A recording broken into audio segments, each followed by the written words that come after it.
Perfect. Good afternoon and welcome to the Saudi House for this session on the world's next industrial tech innovation hub. My name is Charles Pacini. I'm from the World Economic Forum. I'm responsible for our work on transforming industrial ecosystems.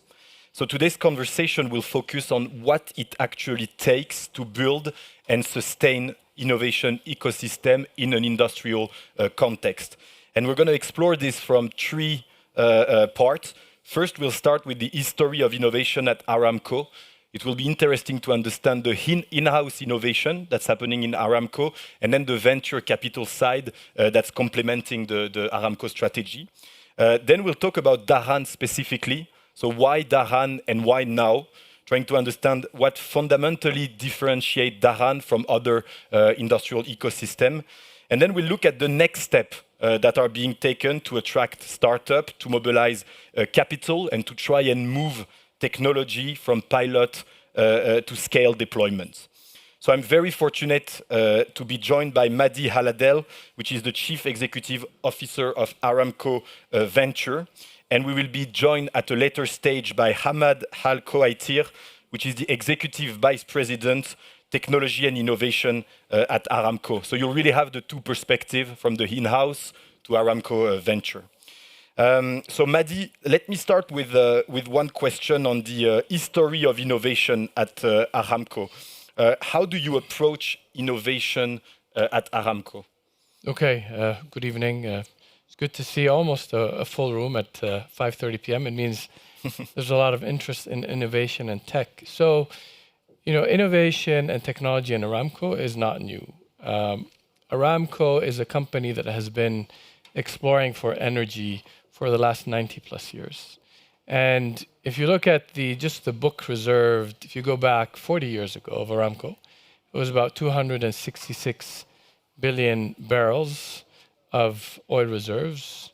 40 years later, that number has gone up a little bit. And one wonders, how do your reserves go up if you're producing at about 10 million barrels a day of oil? And the answer is, it's technology. So we use technology to explore, find new reserves within our geography, within the kingdom. And many of these technologies are seismic technologies, AI tools. Today, the Aramco President CEO in the morning session talked about how tech and AI specifically contributes a lot of what we called technology realized value, from deploying, piloting, and then scaling some of these technologies. So we're not new to technology, but in the last 25 years, I'd say early in 2000, there was a strategic decision to move from being a heavy user of technology to a heavy developer of technology. So we started our mission of building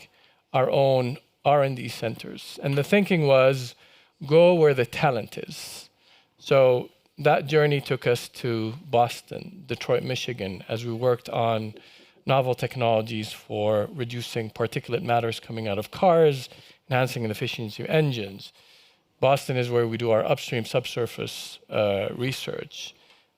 London, Beijing on catalysis. So that shift saw us developing 12 R&D centers around the world, in addition to a few in Kingdom. And then we also launched our own venture capital program. So in the last 25 years, we became a developer of technology, solving problems that matter to Aramco, the mother company for Aramco Ventures. But also many of these problems can be used in other energy companies or in adjacent industries, especially stuff that is easy to replicate, AI models and others. And so how would you say that Aramco Venture complements Aramco innovation strategy, which is more the in-house innovation? And how do you come in through Aramco Venture and complement that? So when VC started, and it's still the case, you can't do everything in-house in Aramco, right? So Aramco, again, in certain technology sectors, again, like enhancing the efficiency of combusting energy or stuff in subsurface, it makes sense for Aramco to stand up its own R&D capabilities and develop and have its own talent.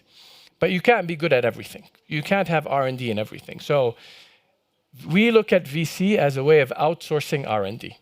Okay, so you are putting money, investing in others that can probably do this faster, probably even better than you can, and you have a seat on the table as a venture capitalist.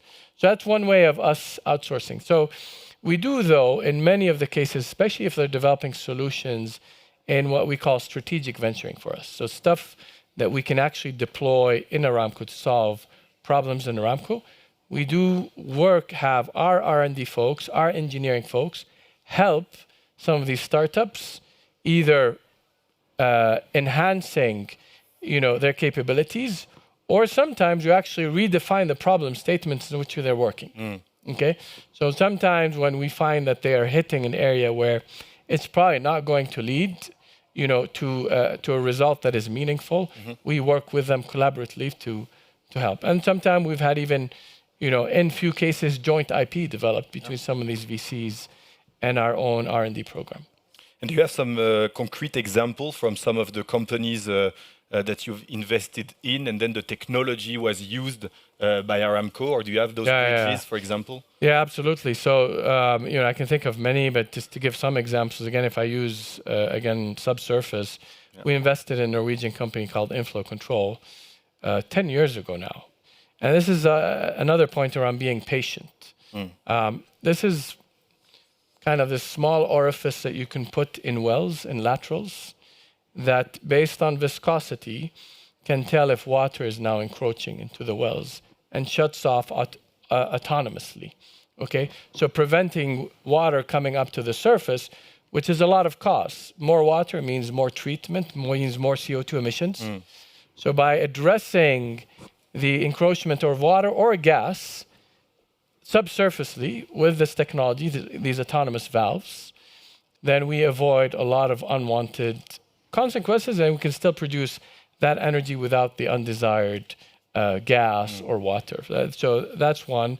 We've invested in a company that has helped develop an AI model for Aramco's shipping business that allows Aramco's shipping business to determine where best to dock, because it's a global operation, depending on weather conditions, depending on fuel availability, the right fuel for the ship, depending on whether the dock is accessible or not, sometimes, and whether it's, So all of this saves tens of millions of dollars for Aramco's shipping business, Aramco's trading business, on an annual basis. And there's many others. There's, one that I like because it's a cross-pollination between a program that we have where we invest in stuff outside of energy and sustainability. So the whole AI stack, health tech, med tech. It's a company called In Silico Medicine. So they do AI for drug discovery, which is a big area now, reducing the drug development and discovery cycle from about 6 years until you get to the animal trials to about a year and a half. And they've just IPO'd in the Hong Kong Exchange. So we're happy with that, but we said, look, given your capability, can you help us develop sorbents for direct air capture? Because that's an area where we have our in-house R&D in Aramco, and that is important for us. And sure enough, they are working with our scientists in Aramco, using their AI model to accelerate, because it's an iterative process, finding the right material combination for some of these DAC applications. So absolutely, part of our strategic venturing program is to find technology that we can deploy in Aramco. And then we have our diversified venturing program where we do stuff, even if it has no application in Aramco, because there's also a lot of learnings and hopefully a nice financial upside. We don't do this for charity for sure. We are looking for the returns, but there's also the more stuff you can hit, so deployments, financial returns from doing things faster, cheaper, better, or safer, and that we can translate into a dollar sign. We call that total realized value from deploying technology. And this point on the investment was going to be my next question. When you look at the business case of a startup, I think the size of Aramco Venture is also very interesting. Can you elaborate a little bit on the size, your strategies, Yeah. and then how you look at an investment? How long do you stay? What's your approach to the business case of those investments? Yeah, so we've grown. When Aramco Ventures started, it was one fund with $500 million of assets. Yeah. Today, we're about more than 7.5 billion. A lot of that growth happened in the last few years. So we run a typical CVC, we call that strategic venturing. But then Prosperity 7, which is a branded program under Aramco Venture, is where we do stuff that is, that allows us hopefully one day to find the next disruptors in the world. So the next Ubers that have disrupted the taxi industry. And that's another program. Then we have a growth program that allows us to continue to be a long-term investor in some of our early stage VCs. The model is we are not tourist investors. We hire locally, so we have teams in Palo Alto, Houston, Boston, New York, London, Oslo, Beijing, Shanghai, Bangalore. Our most recent announcement was an office in Paris. Yep. So these men and women, investment professionals, source, hopefully, some of the best deals in these geographies. The investment committee just happens to be in Saudi, where myself and some of the other members are. And we have business development people in Saudi, in Dhahran. Their job is to work with these startups to find use cases in our ecosystem. Our ecosystem is not just Saudi, it's all around the world. Aramco has the largest refinery in North America called Motiva. That's a perfect use case where we can deploy technology, whether it's hardware or software. Same thing in Korea, same thing in China, same thing in Europe.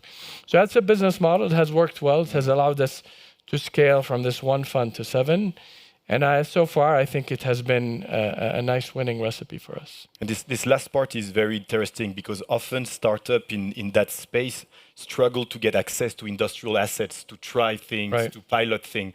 So that's something with Aramco Venture that you also provide this connection to the Aramco industrial ecosystem where a startup can also come and can also try. I think this is much more important than any of the capital that we provide, to be honest. I think if there's anything that I think differentiates the approach is we have the backing of one of the largest industrial companies in the world, Aramco. And we work with the businesses in Aramco, whether it's the digital and IT business of Aramco or Aramco digital company for that matter, or Aramco's upstream, downstream, or Aramco's finance. So depending on the tool, to find, to address problems or challenges they have and see whether these startups could be the right fit to work on some of these challenges. And I think this is where I think a lot of startups find value. Capital for the longest time, maybe most recently it has not been free, but it was pretty cheap. But I think what distinguishes us is that bringing the massive sandbox. Yeah. You know, people don't know this. Aramco has the largest private aviation fleet of private planes around the world. Okay, that in itself is an opportunity to deploy technology. That's why we invested in electrical vertical takeoff and landing drones, eVTOLs, to replace some of our helicopter fleets, for instance, right? We have a hospital, a joint venture hospitals in the eastern province of Saudi between Johns Hopkins and Aramco. Again, many of the medical technologies we invest in can be piloted, tried within that hospital ecosystem. A massive security workforce that protects our plants, technologies for surveillance, drones, cameras, and then you can talk about cybersecurity, you know, to nauseam, because unfortunately, many corporates like Aramco, you know, get attacked every day with people who try to penetrate the system. So cybersecurity solutions is one that is extremely important for Aramco, especially in now with AI. Yeah. So having the AI capable cybersecurity defense capability is also very important for Aramco. So these are areas where the sandbox, if you will, allows us to be an attractive venture capital program. Thank you. So now moving on more to the Dhahran, why Dhahran and why now? You were saying that your investment committee is in Dhahran. Dhahran is also the headquarters of Aramco. Yeah. So there's already many reasons. Can you elaborate a little bit on why now and what's the ambition behind this project in Dhahran to make this innovation hub? Yeah, absolutely. I was going to try to put a picture, but maybe the guys can do it. There's a picture of Dhahran that I thought was pretty neat. So Dhahran is where Aramco's headquarters is. Yep. If you look at Dhahran, if you look at within a radius, a very small radius, there is Aramco, there is a university. Yeah. This is okay. So this is a picture. So you have Aramco, which is in the top left corner. You have that water tower is King Fahd University of Petroleum Minerals, Yep. the top Arab university in the world, and when it comes to engineering and science. You have a massive business park or science park next to Dhahran Techno Valley to Dhahran. And then you have a cultural center that is one of the iconic cultural centers in the world. So within a radius of 5 kilometers, you have a density of engineering and scientific capabilities that are second to none. Okay, and so I know a lot of the innovation ecosystems in the world, Yep. and this is probably one of the best ones. What we have not done, and this is the answer for why Dhahran now, is connect in a very programmatic way. And I'd love to welcome Ahmed Khwaitar, who is the chief architect of all of this, who is also the CTO of Aramco, to connect the venture capital builders, the VC, Aramco Ventures, and the builders are called SAIL and Lab 7, the university, the science park, and the engineering and R&D capability of Aramco in a much more programmatic way to invite startups from around the world to address what we call grand challenges for Aramco in different sectors. Because we think the recipe's there, the people, we just need to unleash these people to come and address some of these challenges. And good timing. Thanks. Sorry, I had another engagement, but great to be here. And I'm sure Mahdi covered a lot of what we're doing pretty well. So I'm going to assume I know what you talked about. Yes, I'm going to just go ahead and start chapter 2. So the kingdom, as you know, is really becoming a hotspot for innovation and venture capital. Some of you may not know, but in 2025, we had about $1.7 billion of venture capital invested. Record year, 40% higher than the year before. 257 startups, mostly in the fintech, mostly in Riyadh, but a lot also in the Eastern Province. But where we come from in Aramco, it's all about engineering, science, and deep tech. And where we see the greatest value, and our CEO mentioned it today in the AI discussion, we're now generating about, last year, I can't share the number yet. We're not yet assessed 100%, but the year before, we're talking about $1.8 billion generated from the application of digital and AI alone. Much of it contributed by technologies from startups. And I'm sure Mahdi talked about our venture journey since 2012.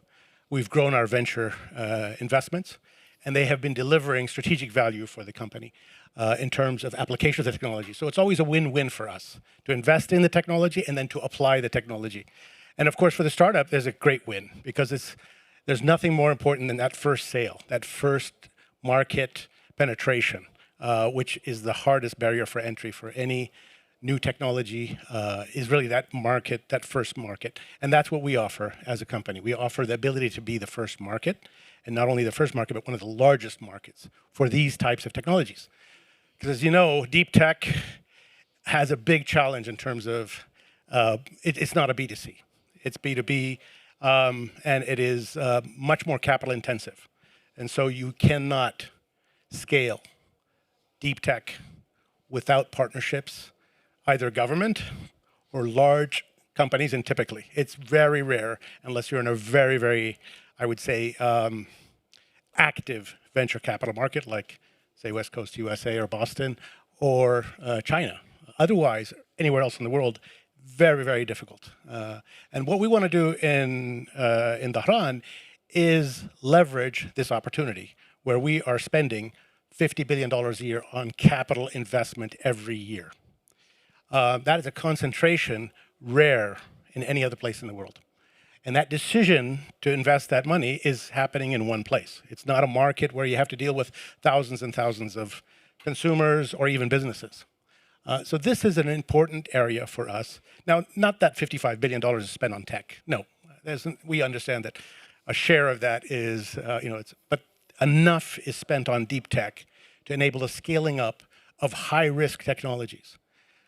And so we would love to partner with startups around the world to bring some of those ideas that have much more difficult chance to develop elsewhere to Dhahran, to be able to scale them up, partner with them, invest in them, and maybe take them to the world one day.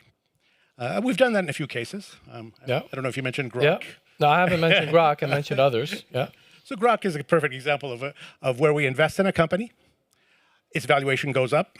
We also utilize the technology, pull on the demand, And this is create not demand. the Elon Musk Grok. Not It's the a Elon chip Musk.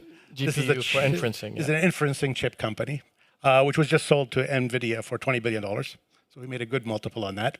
But it's the formula. The formula is we invest in tech we believe in or we think is going to solve a major challenge, technical challenge in our business or elsewhere.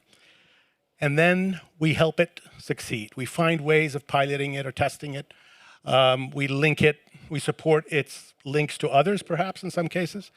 And then we benefit from deployment scale. So there's a lot of advantages. And some we fail. We have a lot of failures. That's normal. We're happy to do that because it's actually, in the long run, you get a much higher return from taking those kinds of risks. And so what does Dhahran offer? So what does Dhahran offer? We've been in this business for 90 years. We have built up an industrial ecosystem around our company. 70% of our procurement today is actually done in our region. It's actually locally manufactured. So that's a major accomplishment over the last 10 years. We took it from 35% to 70%. So we've created an industrial ecosystem around our company. That means that we have means, incentives to allow investment in scale up. And that's the back end, what really, in these types of technologies is critical.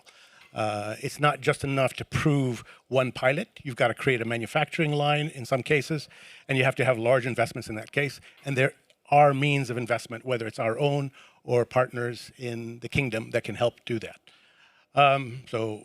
That's one of the areas we've really built up that environment around.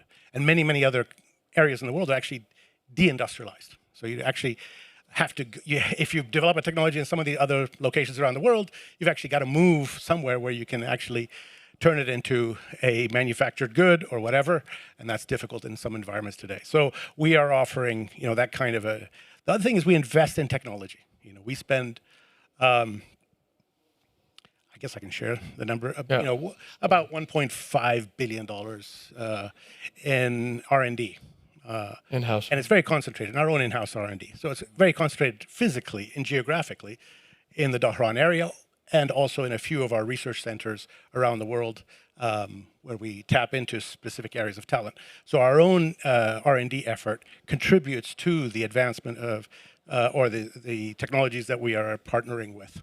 And then finally, the kingdom has a unique advantage in the Middle East: stability, capital investment, a very, very liquid capital environment and high risk-taking environment in terms of venture investment, as well as capacity in terms of talent. So this is not, it's not well known, but two of the top universities, the top university in the Middle East, of course, is by many rankings is. From a scientific point of view, would be KAUST. It is the top research university in Western Asia. And from a student undergraduate, KFUPM, which is our next door university, which basically provides 50% of our talent. So we do have the capacity to build companies that can compete globally. And that's where I think the interesting mix. You have to have a great research university, a great research output. You have to have access to that, and that's what we do have in Dhahran. And so this is what we bring to the table. We've been developing this ecosystem, by the way, for many, many years. I talked about the industrial ecosystem, but the research ecosystem, we helped the government develop King Abdullah University of Science and Technology, which is now a leading research university. And we have been the partner of KFUPM from day one, from the 1960s, and today we're their main partner in developing their research program. So we have been building up this capacity over the years.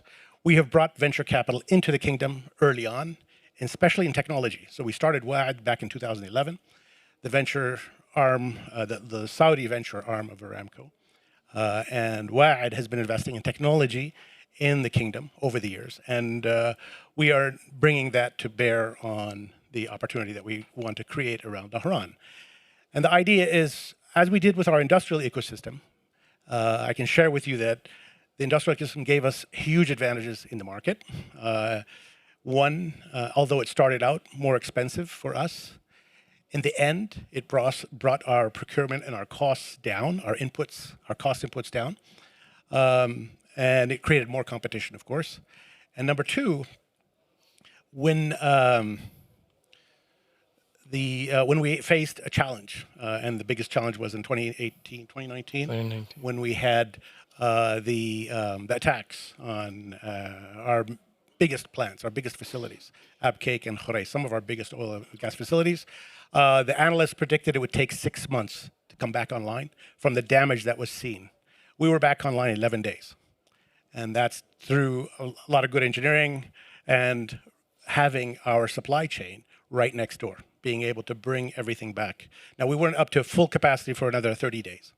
But to be able to bring that back, it tells you the capacity, the capability to do industrial and technology and engineering and fast. And so that's the kind of thing that I think is a place to be. And what we're focusing on initially is AI, because AI is the greatest opportunity, for the century, or maybe for the last couple of centuries. And I think that's an area where we have been able to create the greatest value for our company. And we think there's an opportunity for startups, especially since we're providing a lot of infrastructure for AI in the form of our investment in Humane, as well as our own Aramco Digital company. And I'd like to mention, Aramco Digital is a company we just established a few years ago. And it's a startup in many ways, but it's doing $100 million in revenues. So it's a pretty good startup for the first couple of years. And we were able to become the first provider of what's called the National Mission Critical Wireless Network. And this is kind of a new standard some countries are trying, which is to have a standard industrial wireless network, which will allow IoT to be enabled in the country. And IoT has had a challenge entering we've had a lot of promise from IoT, but it hasn't really been able to take off because of the multitude of standards. You've got so many different standards for wireless communications, and with a mission critical network, guaranteed industrial performance, we expand a standard across the entire country. We expect, and we just started 2 weeks ago, we started serving our first customers, and we'll be supporting all of the industry. And the beauty of IoT, the promise of IoT, is data. So what we're targeting is actually to enable startups to have access to data through this network. This network will connect industry, instrumentation, cameras, everything directly to the cloud through our network, our mission critical network, and therefore reduce the cost of entry for startups to be able to build AI applications on top of that data. And so that's the vision, and we hope that we're going to be able to invite many people with great ideas of how to improve and create value in industry to bring their companies and start and try some of our challenges and use cases. Maybe the only thing I'll add, I'll add on what Ahmed just said is on the Grok story. So then Aramco Digital actually built an AI inferencing data center in the eastern province of Saudi, the largest of its kind outside of North America, that now is being utilized. The other thing is, I think the importance of us being patient capital cannot be overestimated because, again, hard tech, deep tech requires patience and perseverance. And while as a venture capital program, we'd love to see an upside on our investments when we're focused on mission critical grand challenges that we know are going to lead to a lot of strategic value for the mother company.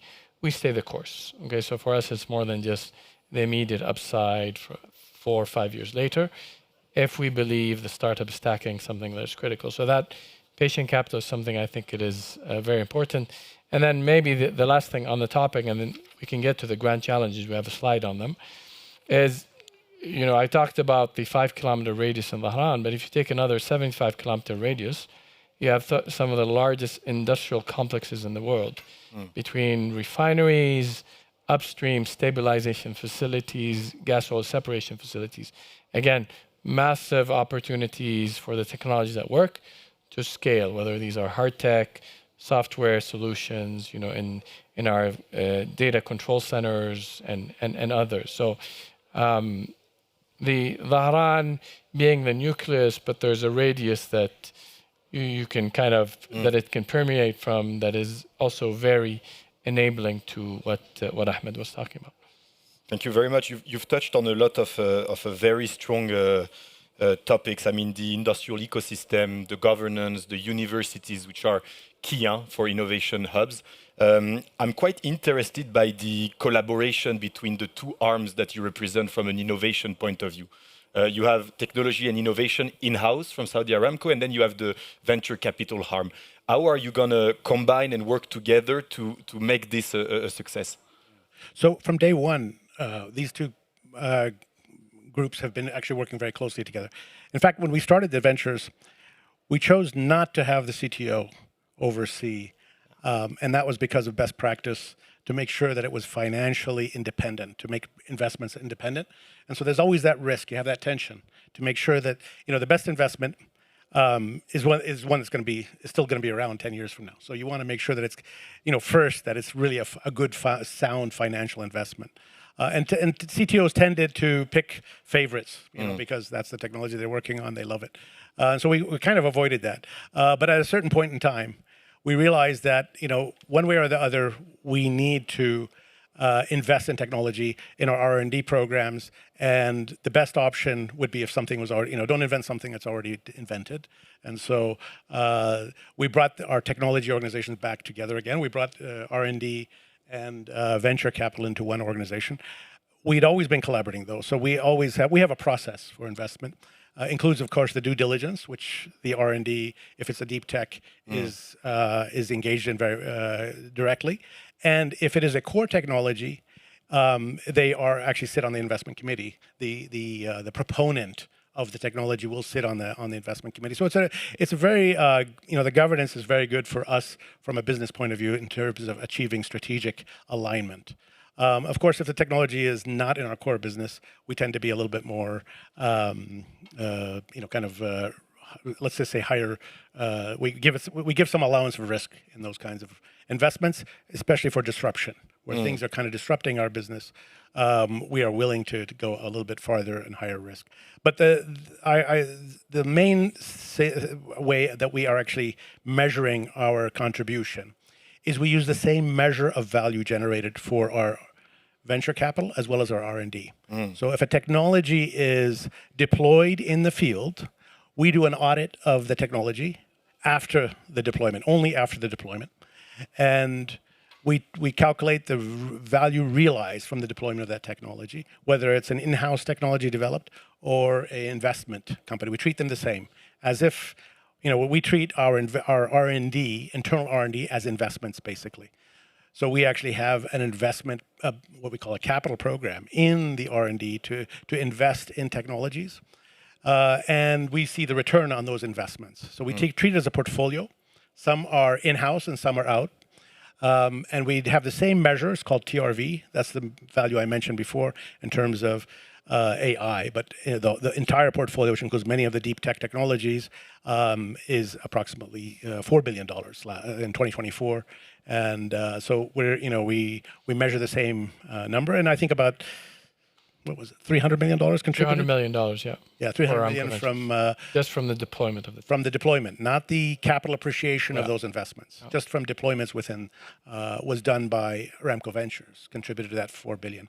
But we're expecting a lot more now in AI because most of our investments in the venture side lately have been in AI, and we're getting to the point where that's going to be contributing a lot to our deployment within the company. And I also had a follow-up question that I already asked Mehdi, but you were not here.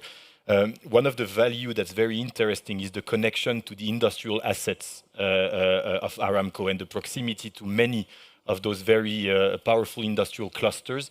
How do you see that as a very strong argument to attract startups that sometimes struggle to engage with large industry and test their project? So I should leave that to Mehdi because they've been struggling with this. So the problem is, people are focused on their operation. They really want to, it's very hard to get them to look at a technology which may create risk for their business. So it's always difficult. What we've done in our, in order to solve this problem, we came up with our KPI of TRV. Yeah. So the KPI of TRV, technology realized value, allows the business to take credit for the deployment of that technology. And because they are creating that value. And that KPI is applied to all of our businesses. And those who, of course, get the highest KPI or return get rewarded, of course, in terms of recognition and within the company. So we're creating that pull because businesses now, they have to not just make a profit, which they can do with maybe just by running their with operational excellence, but they actually have to introduce technology because that maintains our competitive edge. So to keep ahead, to keep our lifting cost $3 a barrel while everybody else is continuously rising exponentially, we've been able to maintain our lifting costs at $3 a barrel for the last 20 years, or in that range. And that's, I would say, 100% due to technology. So we continuously adopt that technology. And that technology has maintained our competitiveness and basically our profits over the years.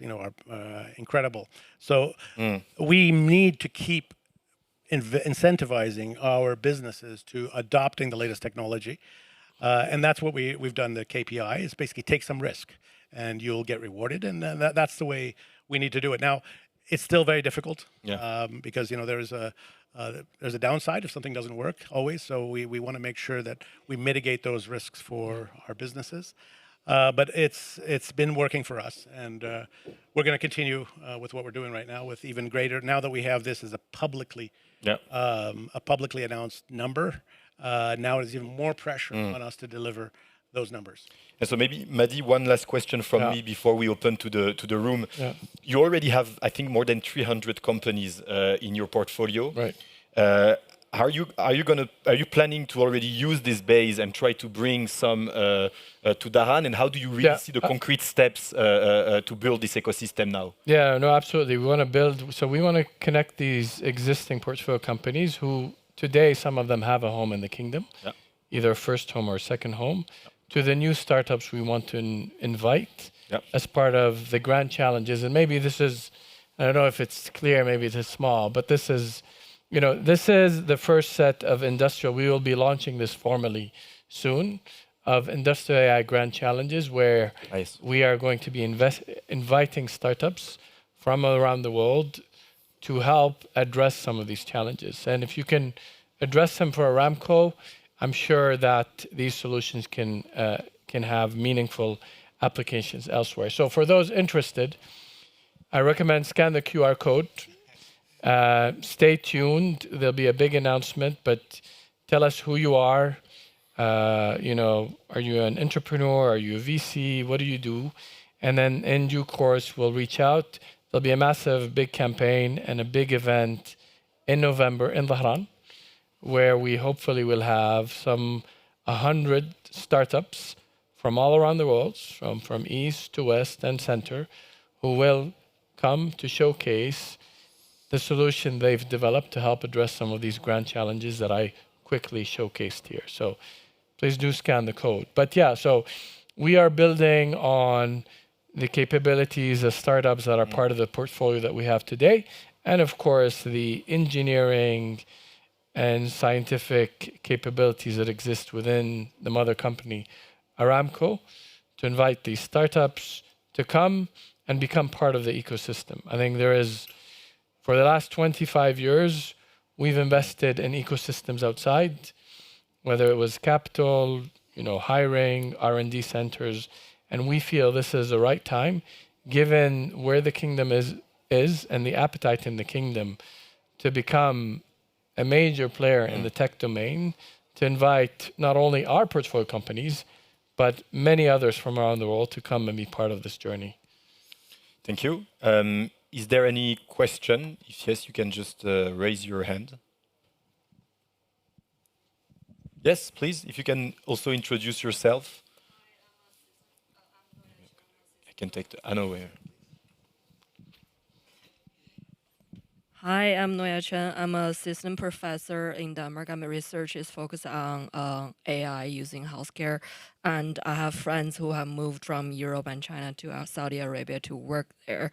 My question is that I'm quite curious about the innovation ecosystem you created in Saudi Arabia. And also you mentioned you have part of the investment in China, right? So what does your investment portfolio mainly focus on in China? Because there you also have like a lot of hardware innovation, but also in software. Yeah. Thank you. No, I mean, so China has been a fabulous source of innovation for us. We've invested in sectors like in AI and sustainability. So whether it's electrolysis, hydrogen electrolysis, we've invested in humanoid robotics and robotics. In fact, I have to say our thesis in Aramco Ventures in robotics, China wins. Whether it's warehouse robotics, service robotics, humanoid robots, China's ability to innovate in that space is pretty impressive. And then the whole clean tech, obviously, we've seen what has happened over the last 20 years with the cost of photovoltaics and the leadership that China has brought. And now with batteries, it's replicating the same. So I think there's clearly areas in which China has an edge. AI is still a game where I think Silicon Valley is still ahead, but we're also seeing China catching up pretty quickly. So, but these are all areas in which we're investing in China. And health tech, I have to say, in China. My name's Angus Wilson. I'm the Group CFO at Nesmer & Partners, so I'm a proud Eastern Province person as well. My accent doesn't suggest that, but I am. We are attempting to do something similar, but in our EPC industry, in that we've created our own venture. I sit on the investment committee of that. My question for you is, and we debate it quite a lot because we've got the PIF and a family involved, where do we cut off where venture stops and it's a bona fide investment? So what's your thesis in looking at where you and what risk you'll take at what part of that curve? Does that make sense? Yeah. So and obviously, so ventures. So a few years ago, we started up what we call a growth fund or a late stage venturing program. It's still for us VC because the technology is just around to turn a corner.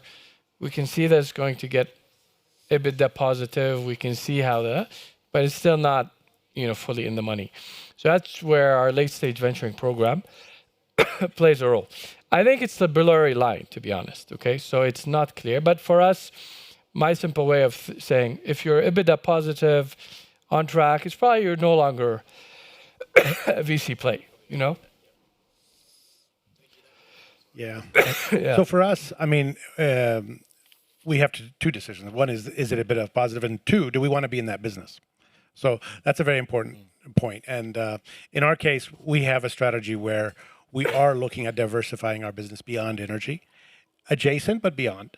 And in those areas, it would have to fit into the strategy before we would consider treating it other than a venture investment and an exit. So to scale something, we would have to be committed. The business would have to be committed.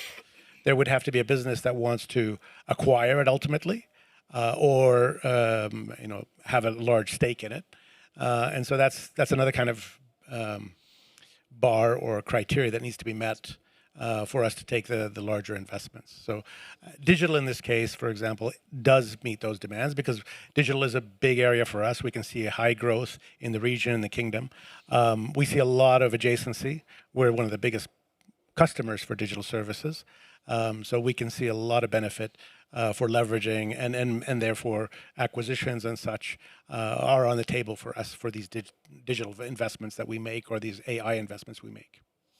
Thank you very much. Unfortunately, we're at time. I think we can give you a round of applause and thank you very much. Thank you. Thank you.